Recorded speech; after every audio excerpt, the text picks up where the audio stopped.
Today is day 3 of the Break the Habit Challenge. So, as some of you may know, I have a challenge to get through the holidays. Before New Year's, I'm going to stop smoking marijuana and drinking alcohol. So, today we're going to talk about triggers and temptation. So, in part 2, or day 2, I talked about having a dinner last night that I was pretty worried. I was like, oh, I want to have some wine, but I'm like, no.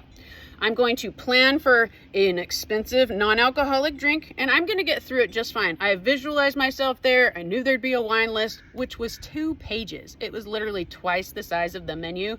But I'm like, no, I have a plan. I visualized getting a fancy little drink that made me feel like it was alcohol, but it wasn't. It was good enough. And I was like, okay. So I got through the dinner, no alcohol. I had to put that wine lists aside. And it was good. We got 2 desserts, so that made me feel a little better too.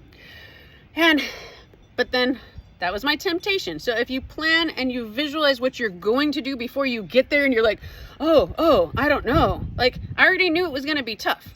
Plan for it to be tough. Plan for it to be a challenge, but have a solution ready before you go. That's the most important thing.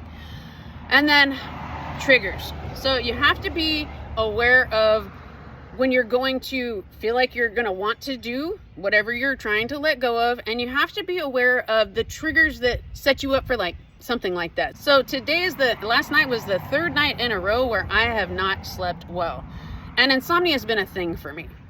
So anytime that I have like set chemicals down in the past, I've used all these tools to get off of all of that. But when I've had to set down something that I think helps me sleep, it's been a little more tough, because when I don't sleep, I get triggered because it reminds me of the times I was depressed. It reminds me of the times that I was homeless. It reminds me of the times that I had to have chemicals just to get rest. So nothing good. So when I'm on day 3, I'm like, this is a trigger. I know this is a trigger.